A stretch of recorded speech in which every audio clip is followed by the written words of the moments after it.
Hey guys, Satish here. In this series of chapter, I'll go through each instruments and tell you how to use them and what are the different kinds of instruments. So let's start off with multimeters. So these are the few common multimeters you will see. These three are the same type and this is a clamp meter. So I'll explain you in detail what these are. So let's start with these three. So these three are approximately same in working. The only difference is this is a higher accuracy and it has a wider range, and these two are approximately the same range also. The only difference is they have this is an auto selection of voltage. For example, if you go to voltage, and this you don't have to select a range, so anything between 1000 volts to millivolt, this will automatically select. But in case of this, what will you have to do? You have to go to individual voltage ranges. This is 200 millivolt, 200 volts, 500 volts. So that is the only difference between these two. This is slightly expensive, this is more commonly used. So let me talk about this first. This is the basic model. Let's go through it. So this is off position. At this position there won't be any power consumption. So you should always after use put it into this position. So if you leave it in any other position, the battery will drain. So let's start. Let me turn it on. Okay, now if you see, let's see this buttons first. So this is the backlight. So if you click on it, the black light will turn on, and this is a hold. Hold basically means what it is, whatever value, let's assume you measured some value. So if you want to hold that value, you can press this and it will hold that value. So until you let the hold go, the readings will not change. So let me go in. Yeah. So now from here to here is the voltage range. So this is at, it can sense maximum of 200 millivolt. This is 2000 millivolt. This is up to 20 volt, up to 200 volt, up to 500 volt. You can put to 500 volt and measure 20 volts also. Only thing is the resolution will be bad. So before selecting this, make sure that you know what is the resolution and put it to that particular value. So if you are measuring a 2 volts battery, don't put it to 500, put it to 20 volts. So and this is DC. If you see that the straight line symbol next to V, so this is the DC range. If you measure AC at this point, you will not be getting any value. For AC voltage, you have to go to this section. So this is up to 500 volts and this is up to 200 volts. And this is the diode or checking the continuity. So I will go through all of these modes one by one after this. I'll just explain briefly what they are. And the next mode is the pulse out mode. At this mode, this will act as a signal source. So this will be giving out a 50 hertz signal. So and next is the amps mode. In the amps mode, again it is a DC amps. There is no AC amps in this. In some multimeters you will be able to get AC amps also. In this amps mode, so this is a 10 amps mode. So you can measure up till 10 amps. Here it is for 200 milliamps maximum. Here it is 20 milliamps maximum, and here 2000 microamps. So now if you want to measure resistance, so you have to come to this mode. So from here you can measure from 200 ohm till 200 mega ohm. So one thing you have to remember is, based on what you are measuring, you have to connect the probes correctly. The common will always be here. So the red one, for measuring voltage, ohms, milliamps and the sine wave output, it has to be here. So this is a fuse. So they have told us that 200 milliamps max fuse. So if you are measuring current, you can only measure up till 200 milliamps. So there will be a fuse inside this. So if you measure a current higher than 200 milliamps, this will fail. If you want to measure 10 amps, then you have to move the probe to this position. So keeping this the probe at this position, you can measure 10 amps current. So this is not fused. So if more than 10 amps flows to this meter, it will damage the meter. So you have to be careful that you don't exceed this maximum rating. Okay. Now to measure the voltage, it has to be here. So all these voltage measurements will be done with the probe in this position. For AC voltage also it is in this position. For diode and continuity also it is in this position. For out also in this position. Only for current till 200 milliamp, that is these two positions, you can keep the probe here. These three positions you can keep the probe here. Once you are going to measure a current more than this, you have to switch the probe to this location and then measure the 10 amps. For resistance, you have to again come back to this position. One mistake which generally everybody does is, once after measuring current and if you leave it here and don't change the probe from this to this, if you go to voltage and now measure any AC or DC voltage, what will happen is this current is internally it is short circuited. There will be a very little resistance. So as soon as you go and connect this probe to a 230 volt supply or any AC voltages, you are shorting this multimeter. So what will happen? The whole multimeter will burn. If it is infused, what will happen is the internal fuse will blow. Then you will have to open it up and replace the fuse. If you have put it here, the whole multimeter will be damaged. So you have to be extremely careful that after measuring current, you have to move the probe to this one before measuring any voltage. Now let's see how you can use multimeter to find the resistance of these resistors that I have kept here. I have two models here. One is a manual mode and one is a auto mode. Okay. Now if you take this resistor, if you know the color code, this is a 1 mega ohm resistor. So let's start with the auto mode. So in auto mode, what you have to do here is you have to just put it to this resistance and take the two leads and connect it. So it is showing 1.01 mega ohm. And there's a tip here, never touch both the leads with your finger. If you touch, what happens is your body resistance, your body has some resistance. This will come in parallel with this resistance and you will get a wrong value. So now it is showing 0.7 mega ohm. So always make sure that at least one of the leads, you are not touching it with your body. Okay, now let's do the same thing with manual. So if you don't know the resistance, what you have to do is either go start from the maximum value or the minimum value. So let's start somewhere in between and see what happens. See, OL means it's open loop. That is either you're not connected anything or whatever you're measuring is outside the range that you have set. So now this is you have put it to 20 kilo ohm, but we are not measuring anything. So the resistance between these two leads is infinity. So it is outside this measuring area. So now if I connect this resistor here, it shows still overload OL. So let me put it to 20 meg.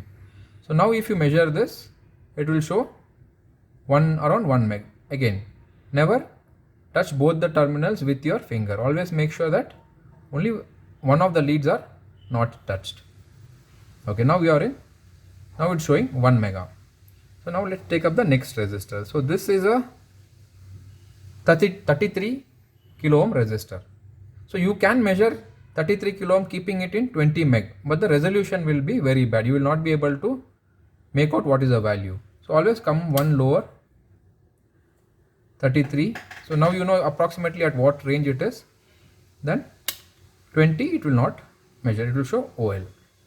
So in case of auto, this issue is not there. Take whichever resistor, just connect it, it will show you the resistance. So now with the next resistance. So let's measure this resistance. So this is a 2.2 ohm resistance. Let's measure. So I have kept it to 200 ohm. I've kept it to 200 ohm and I'm measuring. So it is showing around. It's not showing the accurate value because what happens is when you start measuring low resistances, the wire resistance of the probe will come into picture. So it is not a good idea to measure low resistances like 1 ohm, 0.1 ohm or 0.2. It will not show this. Okay, so that is how you measure resistances. And one more thing. So let's assume you have a circuit like this. So it's a bad idea to simply go and measure what is the resistance, simply because what will happen here is there might be another resistance which is parallel to it. So now if you don't know about if there is any parallel resistance to it, then you will assume that this what it is showing is a wrong value. So you should never measure resistances which are already in a circuit. You have to remove it and then measure, or else if you know the circuit and you know that there is not going to be any parallel component or resistance in that picture, then you can go ahead and measure it. And the resistance is always for a resistive element. You should not go and check the resistance of a microcontroller pin or an analog IC or anything. So it will always be for a resistive element only. And how it works here is, let me see if we can capture that. So I have put this to resistance and I am seeing what is the voltage across this. Sorry. Let me put it to voltage, DC voltage, and see. So basically what it is doing here is, this is giving a current of, giving a voltage of 2.8 volts, and it will find what is the current passing through it. From that current, it will find out what is the resistance using Ohm's law. Okay, the next mode that we are going to look into is the diode or the continuity mode. So it will be either the diode signal or the sound signal. The sound signal is it will generate a beep if there is a continuity. So let's see how it works. So basically this is to check if there is a continuity in the wire. Suppose you have a wire, you want to make sure that the wire has continuity. So you put it in this mode and you connect this, it will show what is the continuity. It will also show what is the resistance also. Suppose in case of this resistor, it should show around 2 ohm or 2.2 ohm. So this is basically used when if you have to check what is the continuity or if there is a continuity. So in this in auto range multimeters, you have to put it to this. So we have to put it in this mode. So right now it is showing mega ohm, so you have to shift it to the next one. So if this symbol comes, you are checking the continuity. So if you put it into this and select this, it will show it is continuous and what is the resistance. Okay, that's with the continuity mode. So now in the same mode, you can measure what is the forward drop of a diode. So what we have to do here is, this is a diode. So the one which has this line is a cathode. So if you want to check out what is the forward drop, put the red one to the anode and the other one to the cathode. So basically what this means is, this has a forward drop of 0.573 volts. So you can see it in the auto range one also. In this meter, it will show you what is the forward drop. So there is some accuracy difference between both the meters. It is telling it has a forward drop of 0.455. In this mode, what you can do is, you can find out if the LED is glowing. So what you have to do here is, this is an LED. Here in LED, what happened, the longer lead will be the anode, the shorter one will be the cathode. So if I put it to this and this, so you can see the LED glow. So in this mode, you can also see if the LED is working. So this will have a forward, the multimeter is telling this has a forward drop of 1.8 volts. So let us check it out with this fluke meter. It is showing 1.741. So using this mode, you can also test if the LED is working. Okay, some multimeters have an option to measure the capacitance. This multimeter has a capacitance measurement. It can measure from something below 2 nano to 100 micro. So let me turn it on. So what it is telling is, you should also make sure that where you have put the leads. What it is telling is, connect the lead between this and this. So we have connected between one to common and this. So you have to make sure that so just check the multimeter which you are using where you have to connect the leads. So there is no polarity. So let me connect it like this. And this is a BIS capacitor. The value is, there is no value. I think this should be a 0.1 microfarad. Let us test it. So let me connect this. If we connect it here, so it is off scale. So let me connect it to this point. So it is around 90 nanofarad. This is 0.1 micro. So this is a 0.1 microfarad capacitor. So next I have a 3.3 microfarad capacitor. Let me see what this shows. So it is showing out of range. So let me go to the next one. 3 microfarad. So this is a 10 ohm accuracy. So it can vary a bit. So this is actually what it is telling. The multimeter is showing this has 2.8 microfarad. So let me take a higher value once. So this is a 47 microfarad capacitor. So let's see what the multimeter shows. So the multimeter is showing 41 microfarad. So that is how you measure the capacitance. Okay, now let's see how we can measure the AC voltage. To measure the AC voltage, you have to turn the knob to either 200 or 500 volts. So our voltage is around 220 or 230. So I will put it to the 500 volts, and the common probe, that is negative one, the black colored one, should be at common, and this should be in V. Never measure the voltage with this being at 10 amps and this probe turned to any of this current. What else, what will happen is you are going to directly short the power supply, so that will damage your equipment. So always be careful that it is always in V and common. So once you put it to that, I have put it to this range. Now take it and make sure that your fingers are not touching any of this, because you could be electrocuted. So then go here and measure this. So it is showing 250 volts. The voltage here is 250. The voltage it is showing is around 250. In case of auto, in this one you don't have to select any range, just go to measure AC voltage and then keep it here, measure what is the voltage. It is showing around 250 volts. So in this kind of model you have to select the range. In an auto you don't have to select a range. If you want to hold it, you can hold it at this value, so it will be there. But putting it hold, always make sure that before the next measurement you have removed the hold, or else what will happen if you have connected or not connected, it will be keep showing that. So that is how you measure the voltage. So some multimeters have an ability to measure what is the frequency. So this Fluke meter has a ability to measure the frequency. So what you have to do here is put it to frequency and connect it to the supply. It will show you what is the frequency. It's around 50 hertz. So not all, this is around 50 hertz. So not all multimeters will be able to do that. Few of them can do. So select the mode and make sure that the probe is connected to common and voltage. So this only has 2, so it's okay. In case of other meter which also measure currents, you have to make sure it is in the voltage. Okay, now let's see how we can measure AC current in this. So this has a current measuring option, but if you see the symbol, it is only for DC. So with AC current cannot be measured using this meter. There might be meters where you can measure AC current. So this is a clamp meter.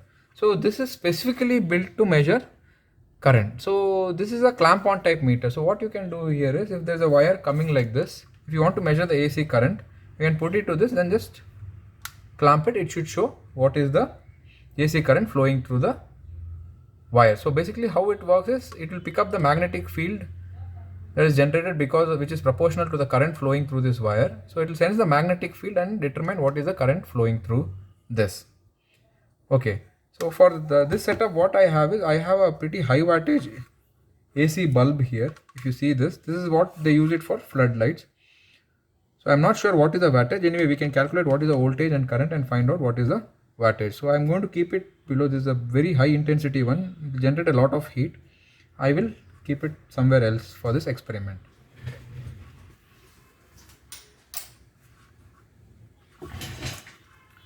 So for this, one thing is, if you want to measure the current, you have to put it to only one of the leads. If you put it to both of the leads, what will happen here is, the direction of the current will be reverse. So if, let's assume in one of the first half cycle it is flowing in this direction here, it will flow in this direction here. So these two fluxes will get cancelled out if you put it like this. So while measuring current, you should always connect it to only one of the leads, either to the phase or to the neutral. You can connect it to any of them. So let me put this wire here. So let me just check if the you have to be careful doing this. The light is turning on. Again, never put one here and touch this, because there's the voltage which is going through here will come here. So if you touch this, you will get a shock. So before touching the lead, remove it. I'm just preparing it for that. Okay, let me see. Okay, the light turned on. I think you can see a small image of it turning on.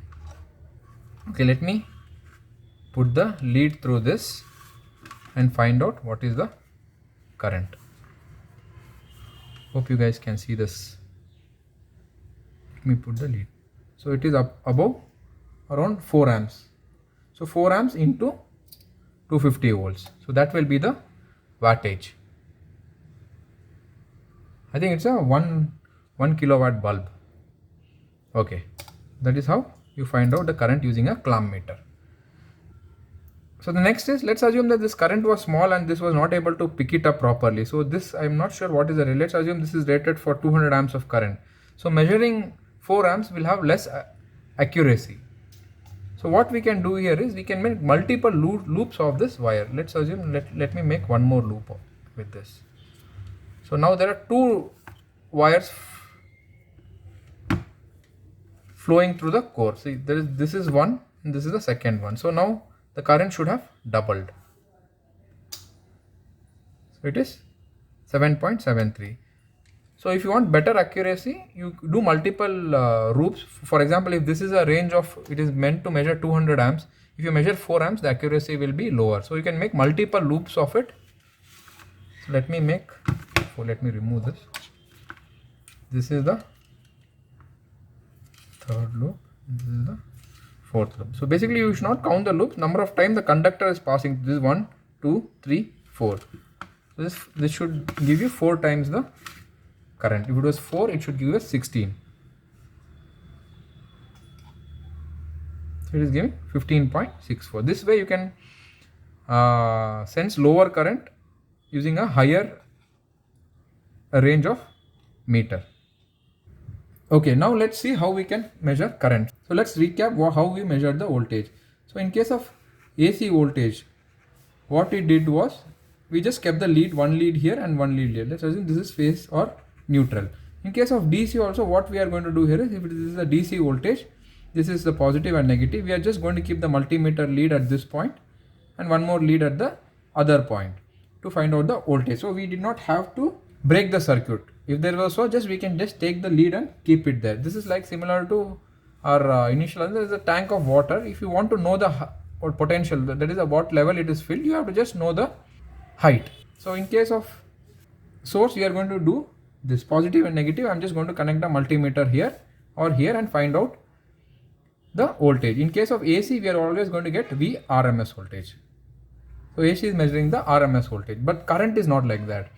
So in case of clamp meter, what you can do, you can just take this meter, and if one of the wires were there, as you have seen in the example, you can just clamp it to one of the meter and it will show. But if you are going to use a multimeter to measure the current or an ammeter to measure the current, let's assume this is your source, whether let it be VAC or VDC, whichever it is, and this is the load. Then what you have to do here is, you have to break the circuit. You have to break the circuit, then use it to your ammeter. Let it be your multimeter or the ammeter. It has to flow through the meter. So whatever the current you are measuring should flow through the meter. Similarly, when you are measuring the flow quantity, that is the current you have seen in your house, whatever the pipe is coming here, you introduce a meter in between the pipe. So the water has to flow through the meter for it to find out how many liters have come out. But here again, you can know the height difference and find out, but it is not so straightforward in case of battery or AC. So you have to, whatever the current is flowing should flow through the meter. So existing ammeter, you cannot simply go and connect it to a supply load arrangement and find out the current. You have to break the circuit, else you can use a clamp meter like this. So once you break the circuit, you have to introduce a meter here and then find out what is the current. So we will find the current with this multimeter on a regulated power supply. So now let's see how we can measure the DC current. So as a load, I am going to use this 12 volts automotive bulb. So this should be about 35 watts. So I'll connect this as a load. So I will set the power supply voltage to 12 volts.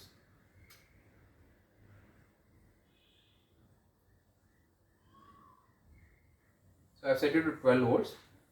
So I'll just turn it on and see if the bulb is turning on. Okay, now the bulb is turning on when I connect it to it.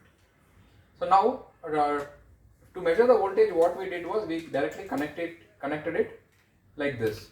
But to measure the current, this is not possible. So the ammeter, as I showed you earlier, should be in series with the load. Okay, let me see in the power supply what is the approximate current. I will do a detailed tutorial of how to use a power supply. So the current is approximately 2.28 amps. So to use this, what I have to do is I have to set it to the next range available is it's 2000 micro, 20 milli, 200 milli and 10 amps. So I have to put it to 10 amps. So if I put it to 10 amps, I have to change this probe from here to here.